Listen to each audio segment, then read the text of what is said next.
Assalamualaikum warahmatullahi wabarakatuh. Kami dari kelompok satu akan mempresentasikan hasil tugas kami, yaitu yang berjudul Kalman Filter, yang diambil dari paper Filtering Grayscale Image Using the Kalman Filter dari penulis yang sudah tertera di cover kami. Kami beranggotakan 3 orang. Yang pertama ada Amer, Jaka, dan saya sendiri, Niko Dani, dengan NIM yang sudah tertera juga. Oke, tanpa panjang lebar, kita langsung saja ke penjelasan mengenai Kalman filter itu. Dalam probabilistik itu apa? Kalman filter berbasiskan estimasi probabilistik untuk mengatasi ketidakpastian pada cita bising atau noise, di mana setiap pengukurannya dianggap mengandung kesalahan acak yang dimodelkan sebagai distribusi normal dengan kovariansi tertentu. Prosesnya terdiri dari 2 tahap, yaitu prediksi, yaitu memperkirakan state berdasarkan model sistem, kemudian koreksi, di mana di sini dilakukan penyesuaian dengan data pengukuran yang baru. Nah, mekanisme ini bersifat dinamis yang berulang, sehingga estimasi makin mendekati nilai asli seiring bertambahnya data. Kemudian dari manfaat Kalman itu sendiri ada meningkatkan kualitas citra grayscale dengan pendekatan adaptif berbasis estimasi ketidakpastian. Kemudian setiap update menggunakan Kalman gain, yaitu bobot probabilistik antara hasil pengukuran dengan prediksi. Kemudian Kalman filter ini juga relevan untuk citra pertanian yang mampu untuk mengambil citra yang noise, di mana noise-nya itu bisa dikurangi. Kemudian hasil dari Kalman filter ini menjadi lebih bersih dan lebih representatif, di mana dengan citra yang lebih bersih dan representatif akan meningkatkan kinerja sistem computer vision, yaitu contohnya dengan deteksi tanaman, klasifikasi panen, dan pemantauan agrikultural. Kemudian dengan Kalman filter ini sendiri memberikan akurasi yang lebih tinggi sekaligus efisiensi analisis data dalam aplikasi AI pertanian yang modern. Kemudian untuk rumus yang digunakan akan dijelaskan oleh rekan saya, Amr.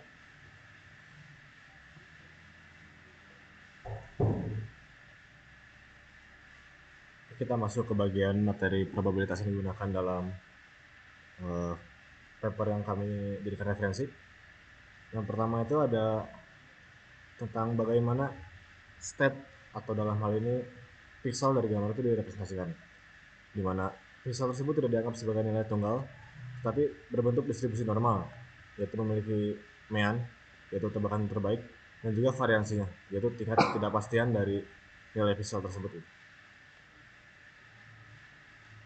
Lalu yang berikutnya, dari state sebelum, karena kan kita konteksnya ini berupa gambar yang terdiri dari banyak frame gitu, yang dimana frame-frame tersebut itu digunakan untuk memprediksi frame berikutnya agar hasil pixel lebih mendekati nilai aslinya.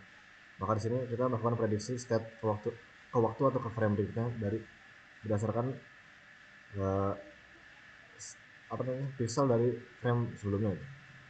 Seperti ini, yang dimana state pada frame kakak itu merupakan hasil perkalian antara f, yaitu aturan evolusi antar frame, karena pixel dalam konteks kita ini statis, jadi nilainya satu atau matriks identitas, lalu dikalikan dengan x pada frame k-1, lalu ditambahkan dengan y pada frame k, yaitu noise, yang dimana ini juga didefinisikan sebagai distribusi normal dengan rata-rata 0 dan juga variansi q. Lalu di sini didapat state barunya seperti ini. Lalu juga untuk ketidakpastiannya juga diperbarui juga dengan rumus seperti ini. Lalu yang berikutnya ada likelihood atau merupakan pengukuran. Karena tujuan dari Kalman filter ini kan membandingkan antara mencari nilai pixel yang mendekati nilai sebenarnya dengan mengkombinasikan hasil prediksi dari frame sebelumnya dengan hasil pengukuran, yaitu likelihood. Didefinisikan sebagai berikut: Z pada frame K itu adalah pixel hasil pengukuran, misalnya sensor atau kamera gitu, yang merupakan hasil perkalian antara H, yaitu matriks observasi atau bagaimana pengukuran itu dilakukan. Di sini dalam konteks kami nilai itu satu karena hasil pengukuran itu langsung dibaca dari sensor, dikali dengan XK, yaitu state atau pixel pada frame K, ditambah dengan VK, yaitu noise dari sensornya misalnya didefinisikan sebagai distribusi normal juga dengan mean 0 dan juga variasi R. Dan juga dari sini kita bisa dapat probabilitas likelihoodnya. Lalu di sini juga melibatkan teorema bias, yang dimana kita akan mencari probabilitas posterior yang merupakan uh, probabilitas atau distribusi nilai pixel yang lebih akurat gitu. Yang dimana ini didapatkan dengan menggabungkan informasi dari likelihood, yaitu hasil pengukuran sensor, dan juga prior, yang merupakan hasil prediksi dari stat sebelumnya. Nah, teorema bias ini dibuat lebih sederhana dalam konteks ini, menjadi bukan sederhana, diturunkan menjadi lebih spesifik gitu. Ya, di mana yang kita cari adalah mean posterior dan juga variasi posterior, yang dimana didapat dari mean prior dan juga variasi prior, serta nilai pixel hasil pengukuran dan juga variasi hasil pengukuran. Rumus-rumus sebelumnya itu merupakan rumus-rumus yang mendasari rumus Kalman filter gitu, yang dimana kalau kita generalisasi ke multivariat maka didapat seperti ini. Yang mana pertama ini adalah ada Kalman gain, yang dimana Kalman gain ini dihitung seperti ini ya, dari informasi ketidakpastian dan juga variansi atau noise sensor gitu. Yang dimana ini hasil akhirnya akan berupa bobot, yang dimana akan digunakan untuk menentukan apakah bobot itu akan lebih berat ke arah hasil prediksi dari frame sebelumnya atau dari hasil pengukuran sensor. Lalu Kalman gain ini digunakan untuk mengupdate state berikutnya seperti ini, dan juga digunakan untuk mengupdate ketidakpastian pada frame berikutnya. Berikutnya adalah demo program yang akan dilakukan oleh teman saya Zaka.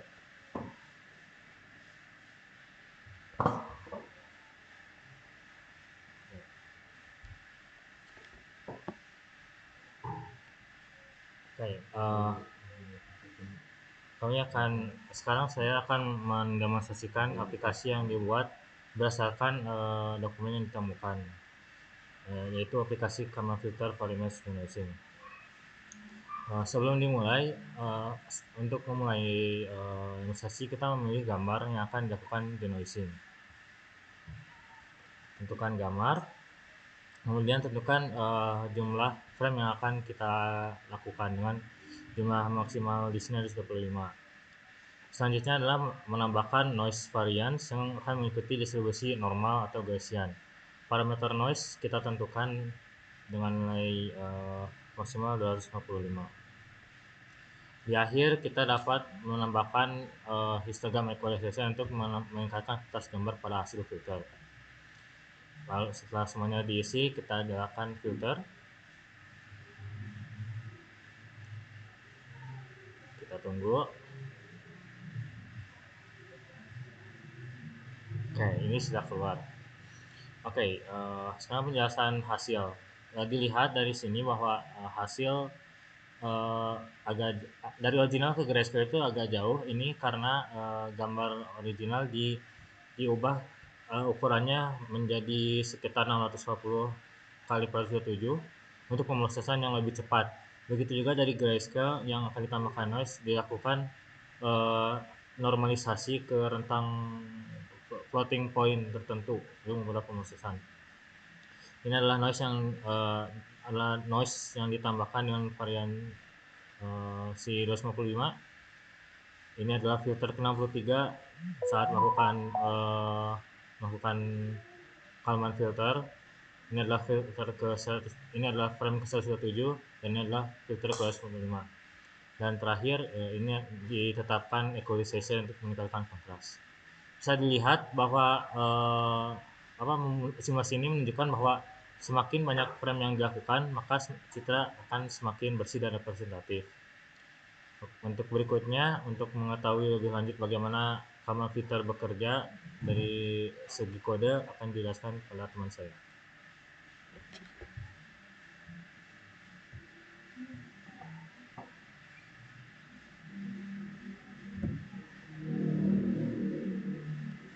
Oke, untuk kodenya bisa dimulai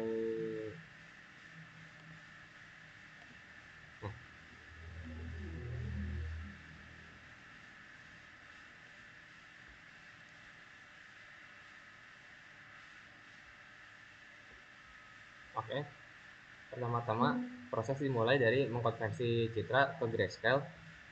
Di sini terdapat fungsi untuk mengkonversi secara manual dengan formula yang sudah ditetapkan pada paper dengan gray value-nya seperti ini.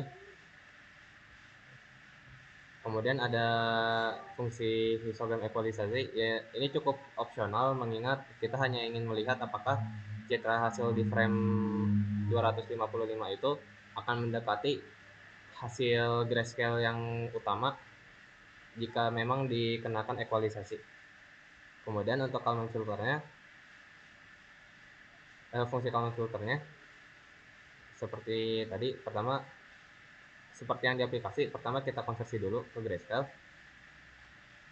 Kemudian kami menghasilkan noise dari variansi multipliernya yang diatur mengikuti jumlah yang ada di aplikasi tadi. Kemudian kami mencari standar deviasinya, kemudian mengambil secara random, meletakkan secara random noise-nya berdasarkan standar deviasi dan ukuran dari grayscale gambarnya. Noise gambar akan ter-apply ke citranya, kemudian dijalankan Kalman filter.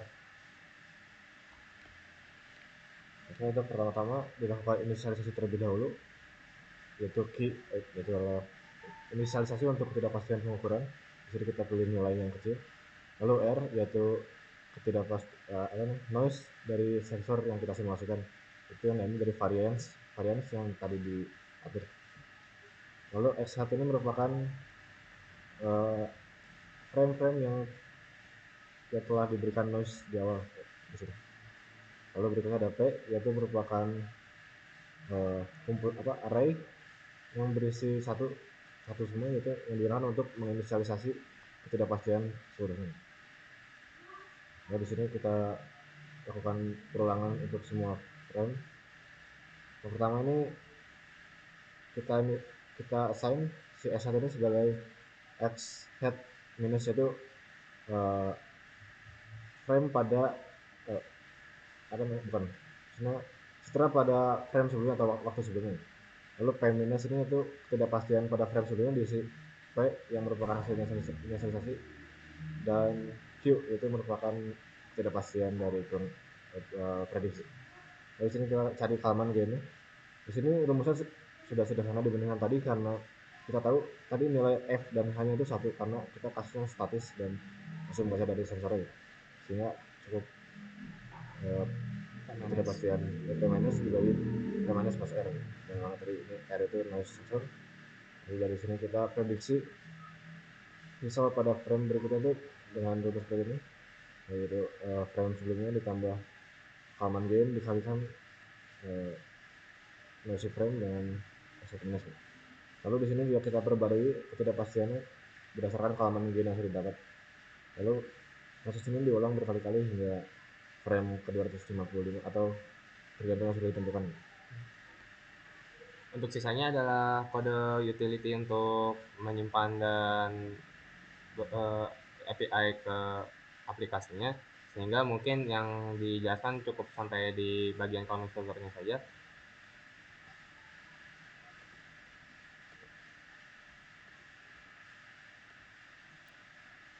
Oke, kami juga mencoba kodenya di Google Colab, dan ini salah satu contohnya di mana menghasilkan gambar yang sama, soalnya juga kodenya dari Google Colab-nya.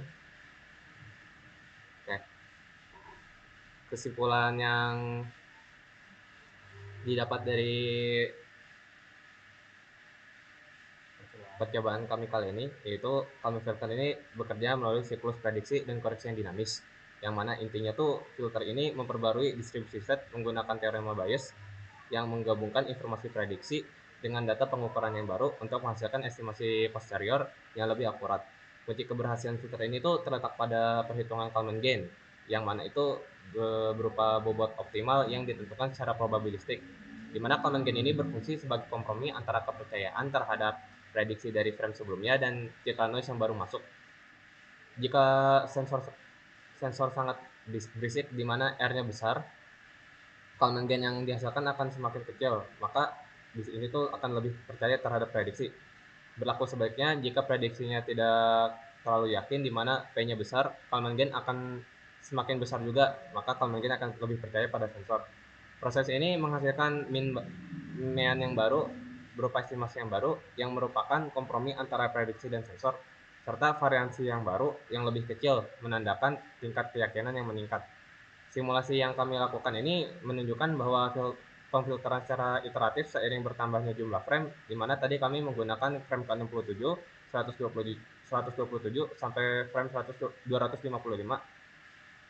Ini tuh cukup berhasil menghasilkan citra yang semakin bersih dan representatif. Proses yang berulang ini menciptakan suatu mekanisme pembelajaran yang secara probabilistik memperbaiki kesalahan estimasi seiring bertambahnya data, yang secara signifikan meningkatkan kualitas citra dengan mengurangi noise. Hasil estimasi yang lebih bersih dari Kalman filter ini cukup membantu dalam mengoptimalkan efisiensi analisis data dalam aplikasi kecerdasan buatan. Oke, mungkin segitu saja dari kelompok kami. Terima kasih atas perhatiannya. Wabillahi taufiq wal hidayah. Assalamualaikum warahmatullahi wabarakatuh.